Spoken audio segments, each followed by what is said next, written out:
This is the reason that I get up in the morning and that I go around speaking about this event, telling the story of those heroic officers and telling this story to any organization who will listen to me, because this is a culture problem. And in these witness statements, they said that at 9:30 that morning, the shooter actually declared to anyone who would listen, anyone who was in earshot, he said, "If I get called into the office today, I'm going to shoot every MFer in here." Welcome all, Lieutenant Dan. My real name is actually Dan Skoczylas,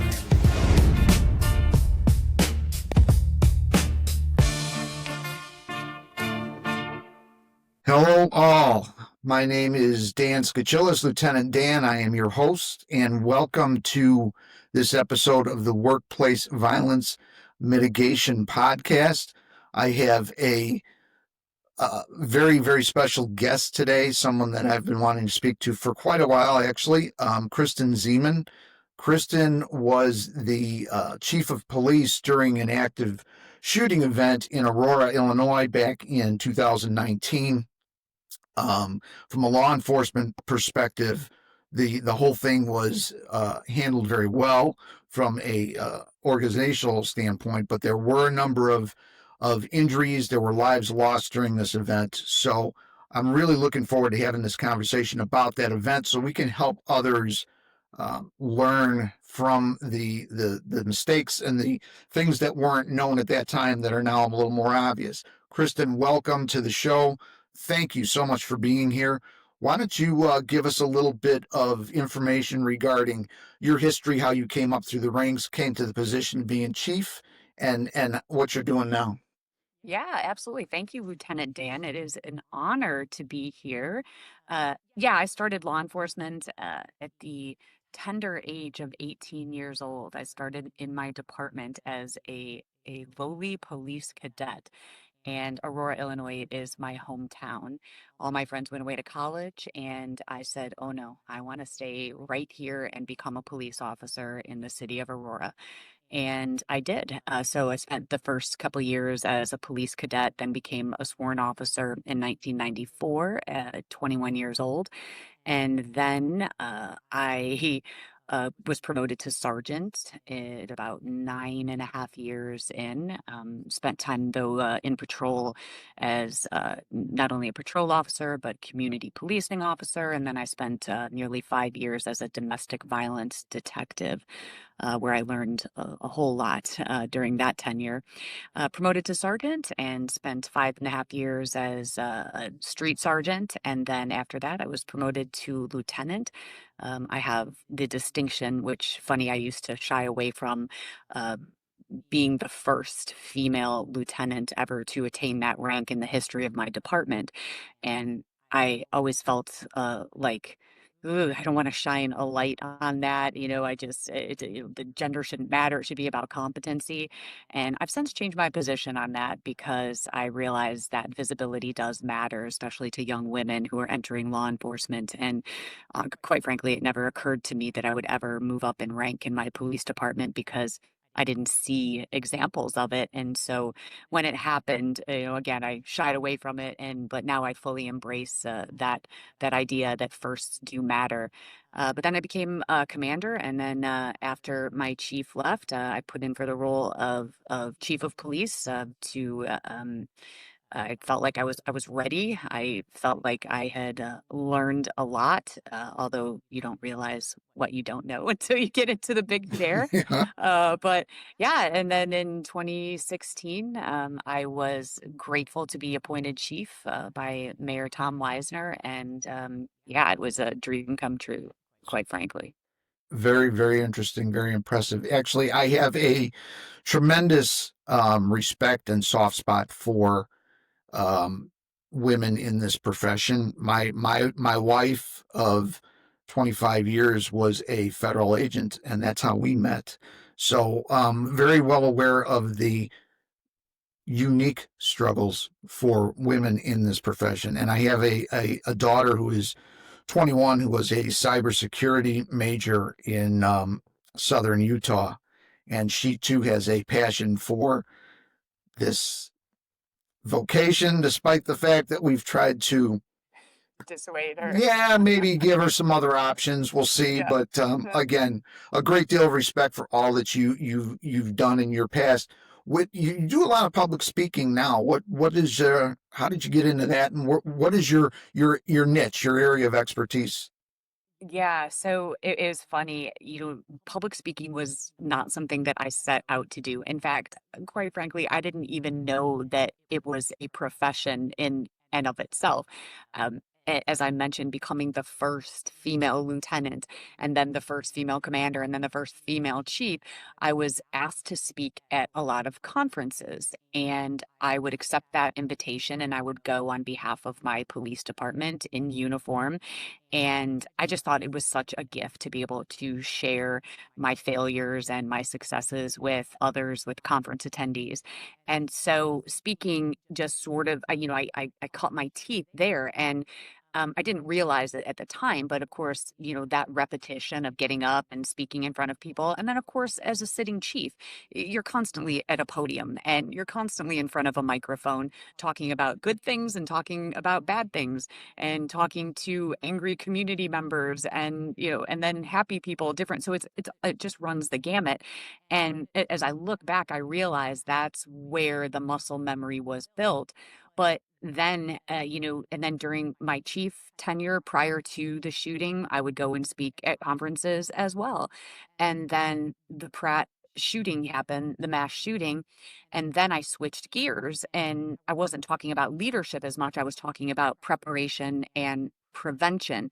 Preparation for those within law enforcement, because I kind of recognize that as much as we like to think that we're on the preventative side, we're mostly on the reactive side. We're going to show up, right? Right. But then I started talking, about prevention to organizations. And then I retired and I just assumed that I wouldn't be asked to speak anymore since I wasn't wearing a uniform. And then I sat down and wrote a book and purged my soul about all of the events that happened over my 30-year career, including the shooting.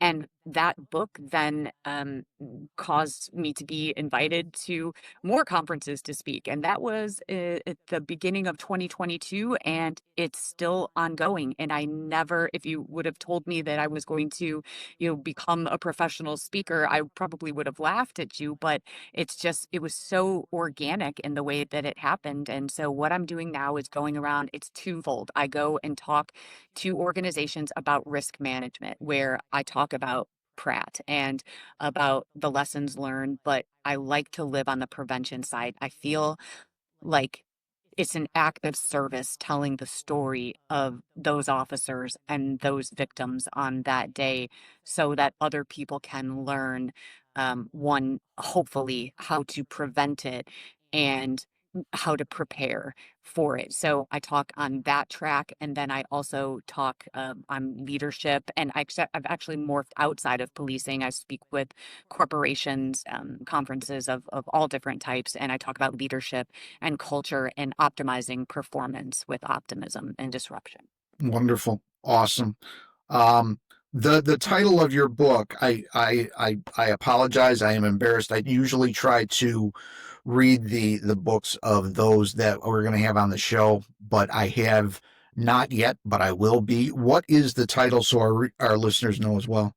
The title is Reimagining Blue. And can they find that on Amazon?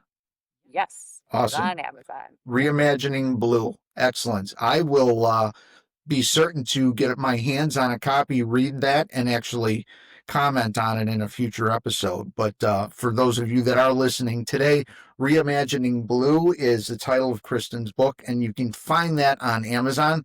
So grab yourself a copy and take a look. I'm sure it is a very, very interesting read, as her story is very interesting. You're hired as my publicist. Who's the publicist? I said you're hired. Oh, absolutely. I'll take that job.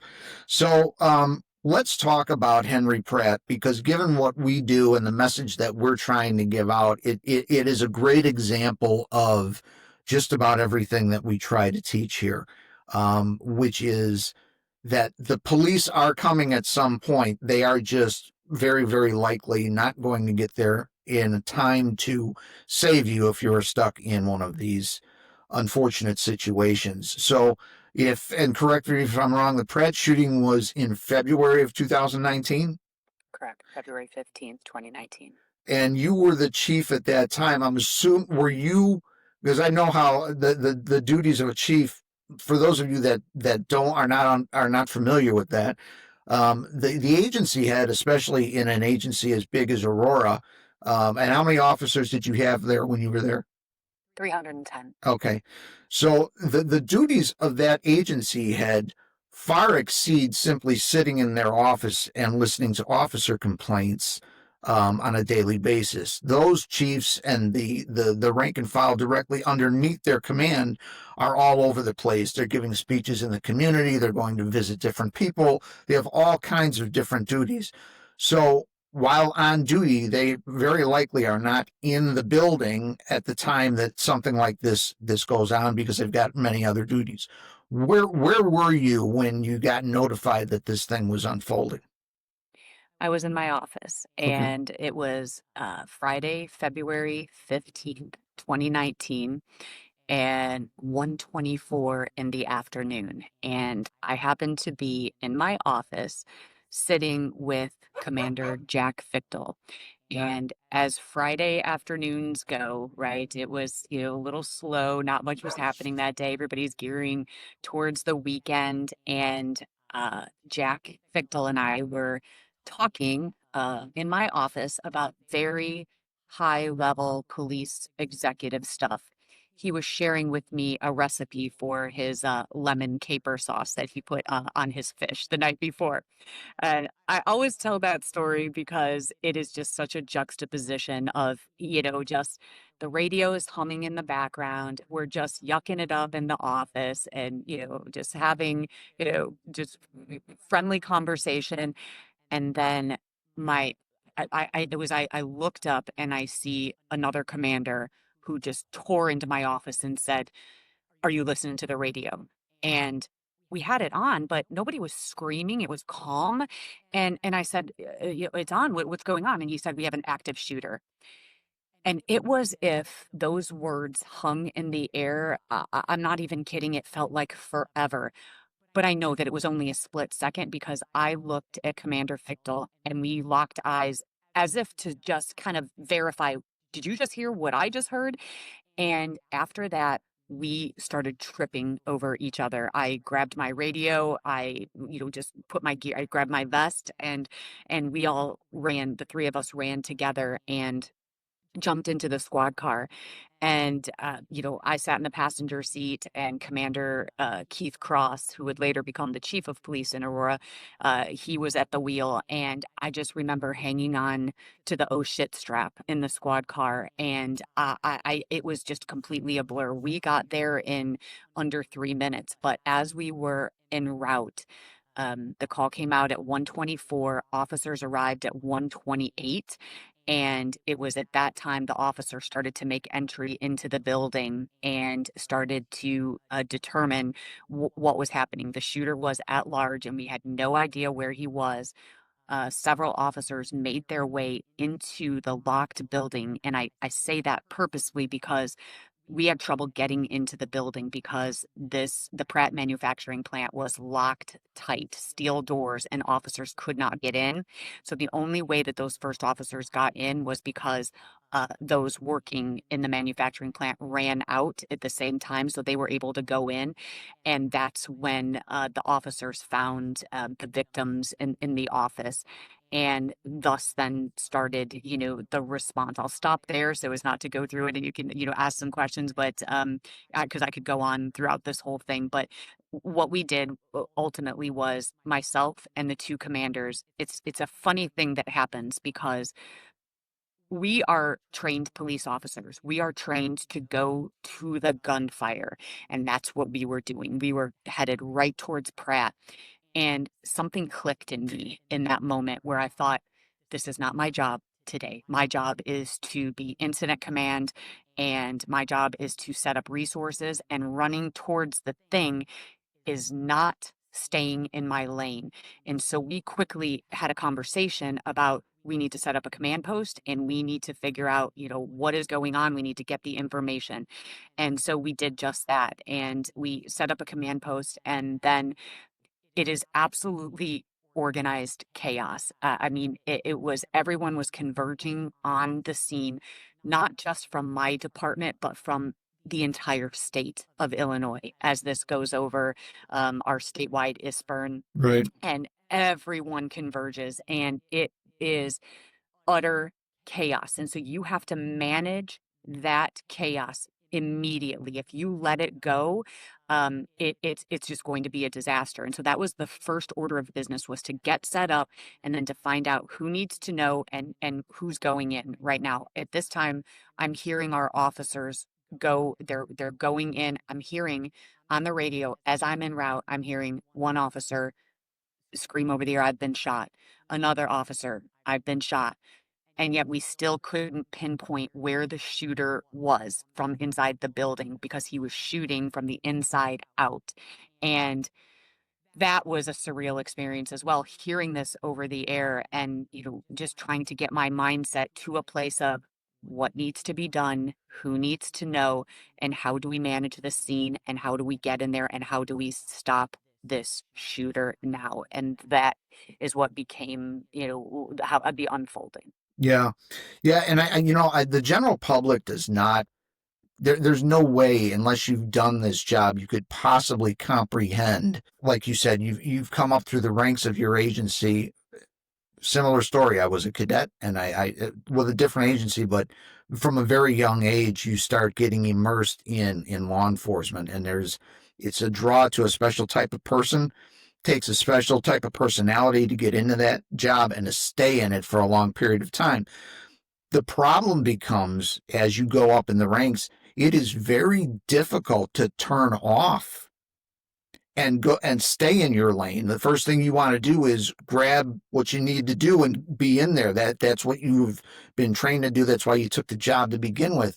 And now you have to recognize, like you said, that your experience in doing all those things is to give you the position of having the cool head at the command post and to assess and give the orders and whatnot.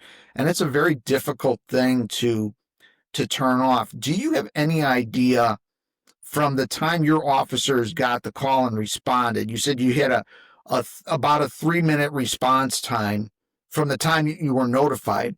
Any idea how long the shooter had been active in the building before your agency or your department became aware of what was going on?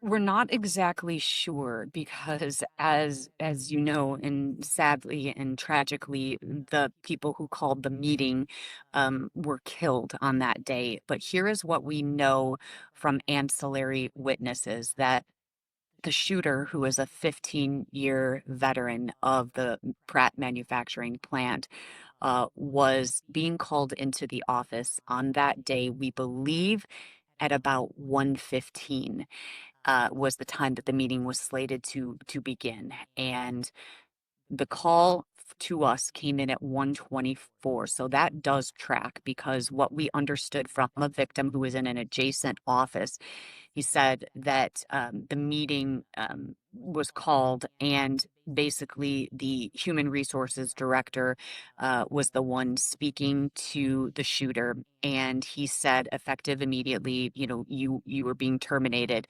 The shooter stood up, removed the 40 caliber weapon from his fanny pack that he was wearing, and shot the individuals in that room. And then he left the room, and he chased another individual down the hallway, shot him in the back, and then after that went back into the office and, from what we understand, shot the victims again in the office. And then he went downstairs and shot his last victim, and that gentleman was Vicente, and he was on the loading dock just doing his job.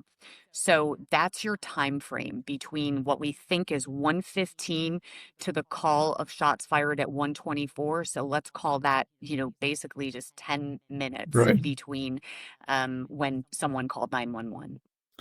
So, in addition to the loss of life inside the facility itself, a number of your officers, as they responded, were also shot in this thing, and some of them sustained some pretty significant injuries as a result of that.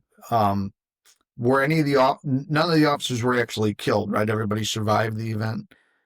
That is correct. I do, if you don't mind, if I just take 1 second, because I always want to say the victims' names. I will never. I said the shooter's name once, and I still abide by that. I said it. I said I was going to say it at one press conference, and I've never. His name has never crossed my lips since. But Russell Byer, Vicente Juarez, Josh Pickard, Clay Parks, and Trevor Wayner were the 5 victims that were killed that day, and I always want to say their names and the officers, the heroes that showed up. And this also speaks to the training. This is why I have the privilege of telling their story. I just happened to be the police chief on that day. I was the one who stood at the press conference, but they were the ones who showed up. And the minute the first officers arrived on scene, they tried to find that shooter. They knew that shots were fired, that people were shot, and they didn't stop and set up a perimeter. They went right towards it, trying to Yeah. find the shooter. The shooter shot one officer from across the parking lot, and then he shot another officer that was inside the building. And then, he basically, what we believe did, in fact, following him on the camera, is he shot these individuals in the office, and then in the hallway, then on the loading dock. Then he went to look for more people to shoot. And that's an important point to make, because those working in the manufacturing plant scattered. They did exactly what they were supposed to do: run, hide, fight. And they ran out of the building. They scurried out in all different doors. That also allowed our officers to go in. You see on camera the shooter walking out onto the manufacturing plant, looking clearly for more people to shoot. When he sees that everyone is gone, he then turns his attention to the first responders. He knows that those cops are about to show up, and that's where he takes the position and shoots the first officer who's running across the parking lot, and then shoots subsequently 5 officers. And so 5 officers in total were shot on that day. By the grace of a higher power, they all survived. One of the injuries was an eye. Officer Miller got shot in the eye, and he lost his eye as a result. And then Officer Marco Gomez was shot in through the thigh, through his testicle, and into his other thigh, which nicked his femoral artery. And the doctor told me that he had about 4 minutes until he was going to bleed out. And so throwing him in a squad car like the officers did was the right move. Officer John Cebulski, he disabilitied out from his injuries. He was shot in the kneecap. And Officer Jim Zeger was shot in the neck, through and through. I don't know how this happened. The bullet went through one side of his neck and came out the other without touching absolutely anything. He was actually the first one released, and put a Snoopy Band-Aid on him, and sent him home.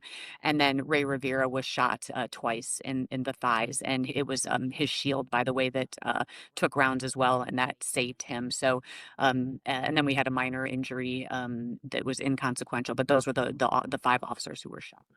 So, Kristen, let me ask you, and again, I 100% agree with your, refusal to name the shooter. I have the same position. In fact, I generically, and you will understand this, although some of our viewers may not, I generically refer to all of these guys as Adam Henry, right? So, that's my position with regard to them. What was this guy armed with? He was armed with a .44 caliber handgun with a laser on it. And interestingly enough, when we first arrived on the scene and when our first officer got shot, that shot was made from a pretty good distance. I can't remember exactly how far, so I won't guess, but enough of a distance where we made the initial assumption that he had a long gun. And it wasn't until radio communication from witnesses started to come through saying, no, he has a 40 caliber handgun and it has a laser on it. And people knew what kind of weapon that this individual possessed, which is kind of another interesting twist to this story. He made it very well known that he carried a gun with him. Yeah, so we can assume that the laser is what allowed him to have the accuracy he did at the distances he had, because typically a handgun, without some kind of technology attachment like that would make a shot like the ones he was taking very difficult. Correct. And we were careful to, to take in that information, but it became more and more clear as 911 calls started coming in that the shooter was, this individual. And so many callers, witnesses who worked with this guy said, yes, he's got a 40 caliber weapon. He's got a 40. So it was at that time that we realized this is most likely the weapon that he has. Interesting. And he had made some statements. He knew that his job was in trouble ahead of time, is my understanding. And he had made some statements to that to indicate that things might go this way if he actually did get terminated. Is that accurate? Lieutenant Dan, this is the reason that I get up in the morning and that I go around speaking about this event, telling the story of those heroic officers and telling this story to any organization who will listen to me because this is a culture problem. To answer your question, yes. That morning, witnesses, according to witnesses, and we have notes, field notes from the police officers that took these witness statements. And in these witness statements, they said that at 9:30 that morning, the shooter actually declared to anyone who would listen, to anyone who was in earshot, he said, if I get called into the office today, I'm going to shoot every MFer in here. The witness then went on to say, they know that he has a 40 caliber weapon. He keeps it in his car and it's got a green laser on it. I mean, they had the specifics of the weapon. And I pause there for just a moment because this needs to be underlined, bold, and all of the things, and exclamation point. Not one person that day, that morning, reported that statement to management. Not one person thought maybe I should give the police a call.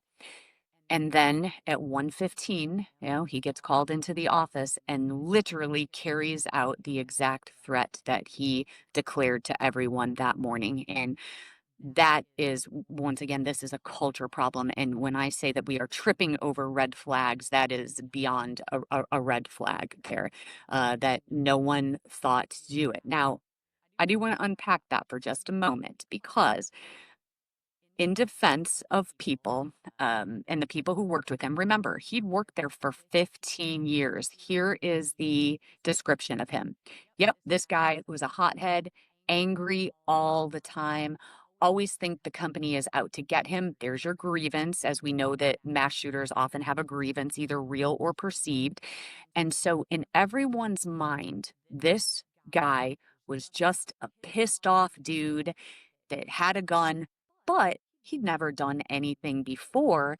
So in their mind, they're thinking, well, he hasn't done anything. So what's to say he's going to shoot someone today when he hasn't yet? So I understand the disconnect there, but like I said, that is the thing that I will talk about until I'm blue in the face is that we've got to start reporting this stuff no matter what. Yeah. Yeah. And why do you think, because we address this as well with when we do our active shooter response training through Hawkeye, we tell people, look, First of all, companies should set up some kind of reporting mechanism that can be handled 24 hours a day, and it can be done anonymously if need be. We're trying to save lives here. If you report something and you are inaccurate or you're wrong, you can always apologize. You can always say, I'm sorry, I misinterpreted that, but I just wanted to make sure that people stayed safe. If you don't report it and it goes south, as it did in this case, you have to live with the fact that you might have been able to prevent it by saying something and you didn't. What do you think is the root cause of people keeping their mouths shut? I think it's just that. I think it's what you said is what if I'm wrong? What if this person is just just a big hot airbag and just spouts off and really doesn't, intend to do anyone any harm? And what if I'm wrong? And my rebuttal is just very simple. What if you're right? And to your point, you can always backtrack and say, "Hey, there was here's the receipts. Here's the Right? data that I collected that brought me to this conclusion." But and I also people will say, "Well, what if someone would have come, to management?" Can we play this out for just a minute? Because this is what I want organizations to hear. This is what I want your listeners to take away from this is that there is always something that we can do. So let's play this out and extrapolate that at 9:30 that morning, as reported, the shooter said, "I'm going to shoot up everybody in here if I get called to the office." So what if one person would have said, "I think management needs to know about this"? The Pratt manufacturing plant has cameras everywhere.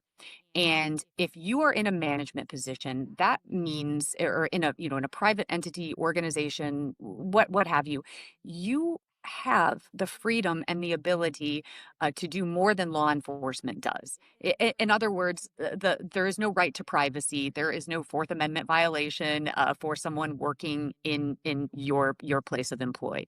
And so management could have done a few things, and this is just off the top of my head. They could have maybe pulled up the camera and just, maybe watched what he did throughout the day. Here's what they would have noted. They would have noted that this guy parks in the same spot every single day, close to the door of the plant. And on this particular day, he parked at the furthest possible spot and near the exit. Now, that's enough just to make your eyebrow raise. Well, that's interesting. He did something a little different. Another thing that they would have realized is that he came in with a fanny pack on that day. He typically kept his gun in the car from what people had reported.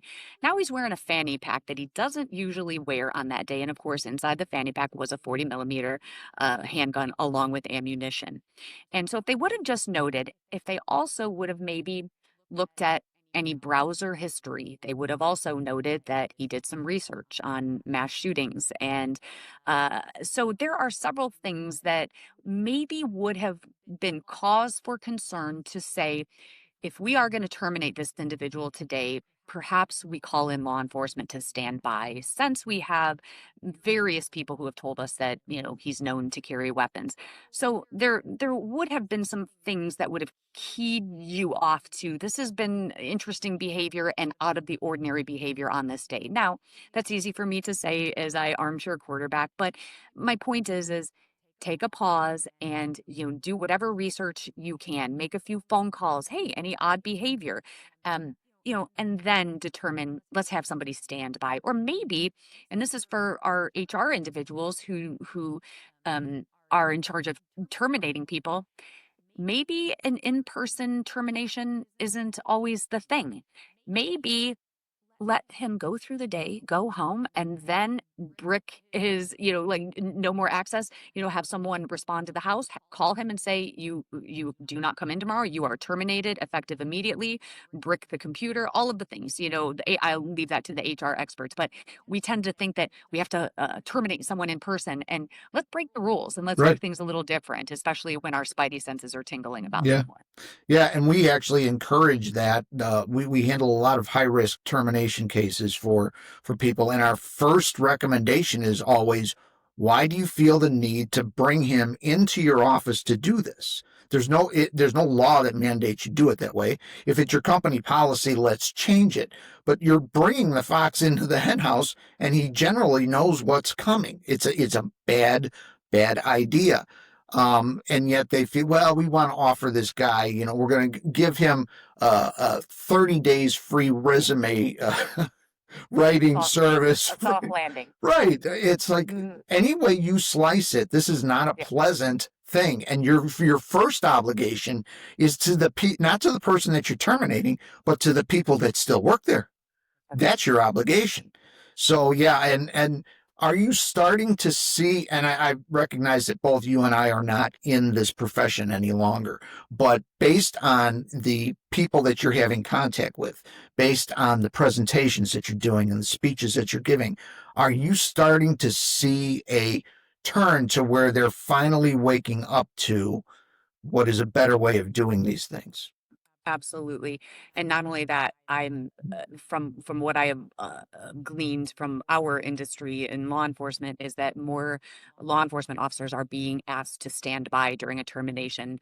Now, listen, we can't show up at every termination, and 99 out of 100 of terminations run smooth. The people pack up their box, take their fern with them, and walk out, and there's dignity and respect, and there's no threat of violence, and most of them go rather smooth. But we genuinely know the ones that we believe are high risk that we should be calling for a law enforcement officer to stand by. And I speak on all law enforcement officers when I say we welcome that. That is what our job is. We can't do it all the time, and it can't be, like, especially in larger departments that are really busy. But if we get a call saying, "Hey, we've got a termination today. This guy has made threats. This guy has a weapon, known to possess one," we're going to be there and we're going to show up for you. And so I also think people often think that they're bothering law enforcement. And let me tell you, that is our job. We work 7 days a week, 24 hours a day, and that is our job to mitigate threats like that. So don't feel bad about bothering a police officer when there is most definitely a substantial threat. Yeah. Yeah. I think back in my days in patrol and investigations, and, we all have that one giant roll of yellow crime scene tape that's in our trunk that's usually buried underneath the spare tire somewhere. It was my goal to get through my entire career without using up that roll of tape. It's all about prevention and getting ahead of the game and doing that. When we go back to talking about Pratt, tell us how that event came to an end. Was there an engagement between law enforcement and the Adam Henry in this incident? Was there a shootout? How did it terminate? Yeah. So the timeline is, as I said, 124 is when the call came in, and it was after the fifth officer was shot that our SWAT team then arrived on scene, and we had to breach the door to get in with our armored vehicle, with our Bearcat. We could not get into any of those steel reinforced doors. And the two officers who were inside, one had been shot, and the other officer stayed with him, applied the tourniquet, and applied life saving to that officer. And so we could not get in. And we discussed at that time doing explosive breaching. I don't know a whole lot about operations. I leave that to the experts. And the reason is because once the SWAT team demoed explosive breaching to me, I wanted to blow up everything. And they were like, "Oh, we don't have to blow up everything." But we discussed that in the command post, is maybe let's use explosive breaching. But time was of the essence, and we made the decision, let's just ram the door with the Bearcat and get in. And so that was just a split decision to get in there, to stop the bleeding, to stop the killing. We had no idea where he was. So that, again, the call went in at 124, and thus began a 90-minute game of trying to find this individual in a 300,000 square foot warehouse. And the warehouse is, as you can imagine, is stuff everywhere, places to hide. Here is an interesting piece of psychology for those listening. The shooter actually retreated to his workstation. So that we did a grid search. So what we started to do is we sent SWAT teams in integrated with our police department and other SWAT teams so we didn't lose comms. And they did a quick grid search, and then a rescue task force team came in to look for any other victims that may need to be triaged. At this point, we knew we had 5 victims, but we had no idea if there were more strewn about the manufacturing plant. So that's how the grid search went. SWAT team cleared. RTF followed and did a more thorough search, and that took until 2:59 p.m. when the SWAT operators were walking down. It wasn't a. It was just kind of a main thoroughfare in the warehouse, and they see this column, and it's a big cement column, and affixed to that column was a mirror, and they have the wherewithal to go, whoa, wait a minute. If there's a mirror on there, the shooter is most likely watching us respond or watching our approach.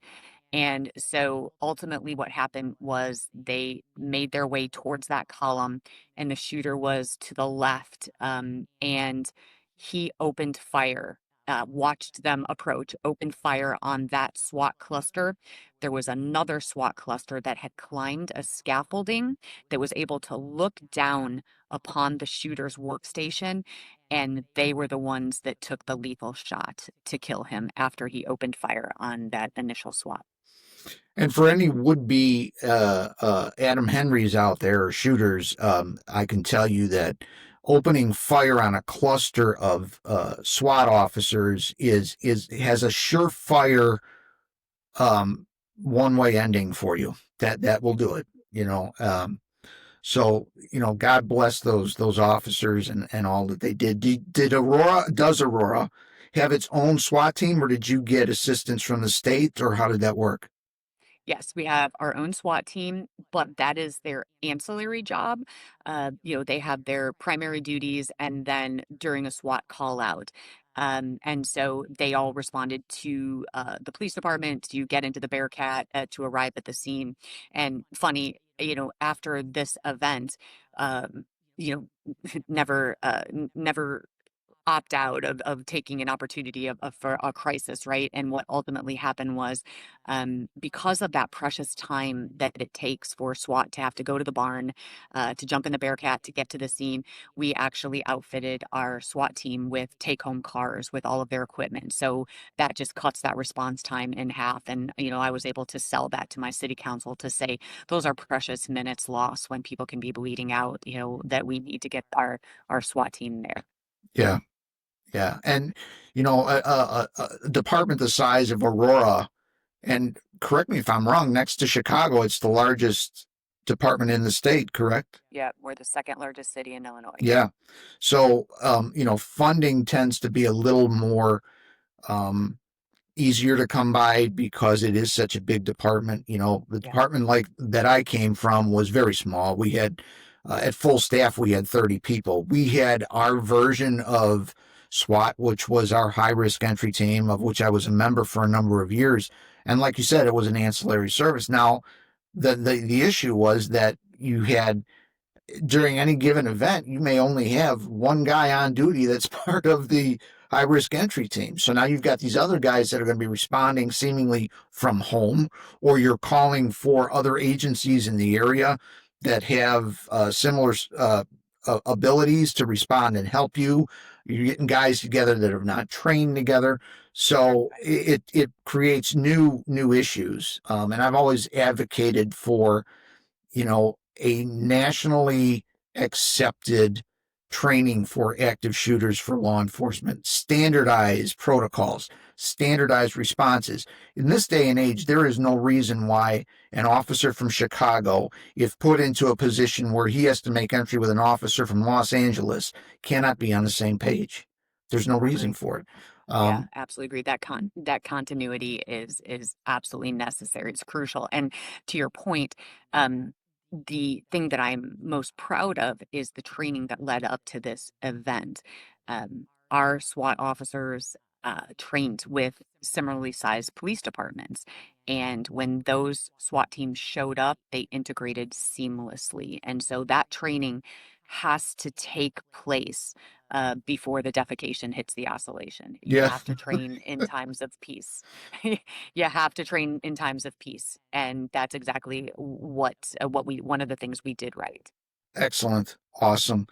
Um, Kristen, as we go into wrapping this up, I always like to give our guests the opportunity, especially when we're talking about these types of situations, to, based on your experience, give some tidbits to our listeners, not just the law enforcement folks, but the companies that are responsible for setting up these workplace violence mitigation plans, and the individuals who ultimately are going to be tasked with saving your own life if you're put into one of these positions. Based on your experience, what can you tell us that's helpful? One of the things that I speak about to organizations, and again, I'm going to say it again because it is worth repeating. You need to create a culture of reporting. The smallest threats, and as you said, even if it's an anonymous portal, I don't care how someone can report something. Just please give a mechanism, a platform where anyone can report something, even if it is just something that makes their spidey senses tingle. And then develop a threat assessment team where when you get those complaints, you take a look at the employee. Maybe you pull a couple people in, have some conversations, because a lot of times what I have found is the left hand doesn't know what the right hand is doing. And what I mean by that is after the fact, someone will say, "Oh yeah, well we had a report on that individual, several months back, but no one shared that with anyone." And we've seen that in some of these university shootings where there was a police report or a social worker had some information that if the two would have talked, they could have probably headed that off at the pass. So the most important part is to take those reports seriously, develop a threat assessment team or a matrix to decide, is this individual a threat? Some of the other things that came to play on that particular day was making sure, especially if you are in a workplace that is an environment like a manufacturing plant where it's loud and people are wearing maybe protective gear over their ears, that maybe you have flashing lights. So when people, because ultimately here's what you want. This is the basic, the run, hide, fight. When something goes down, we want people to run out. That's what we want. And if they're so busy and focused and they can't hear because they're operating maybe some heavy machinery, or well, listen, we're in the day and age of these, where people are listening to the new Right, Taylor Swift album and, doing their work and, they're not hearing anything. So have some sort of alert system within your organization to let people know, get out. The other thing that was so helpful for us is when I told you we couldn't find the shooter, it was Officer Ray Rivera that locked in on where the shooter was shooting from on this giant facility. And he yelled out over the air, "It's door 14." And I can tell you that we were backwards when people were saying east side of the building, no west side. We were all out of sorts because when you're in the middle of it, you don't know which way right. is up. When he said door 14, that's when we clocked in on door 14. And that is when those officers converged on that shooter. And so having marked doors, both interior and exterior, really help your first responders when they show up. And then, of course, training for run, hide, fight. Another important thing that we stumbled upon is having a roster of employees. When we asked, when we first got there, how many employees are working in this plant right now, no one could tell us. So we didn't know who was working, no roster of employees. And so it was a guessing game on how many people ran out of the building. They didn't have the schedules of anyone, which was a little curious to me. So make sure you have that. Here's another interesting thing that unfolded. I'm a big technology person. And so I was really pushing in our city for all businesses and organizations to have digital maps so that when we respond, we can pull up the digital map of the floor plan of your organization, and we can, just look at that. That is a great idea in theory. Here's how it happened in practice. There is no way that somebody is going to take their phone, and try to expand it. Right. So we had a Pratt manufacturing employee, and what he did was spit out on a large printer maps that day. And those paper maps got slapped onto the back of your comrade, and they walked and saw, okay, turn left here. This is where. That is indispensable. So I love technology, but also let's go old school, have some maps of the Right. layout so that officers can see. Better yet, if you have cameras, share them with your local dispatch, because then dispatch could say, hey, we see you, you're walking towards it, that would be perfection, honestly. Meet with your law enforcement prior to anything happening. In times of peace, if you know, to your point, if it's a 30-person department, you're going to have the same person working that beat. So invite them in. Hey, take a walk with us so you can see the layout of our organization. This is what we do. This is the whole public-private partnership.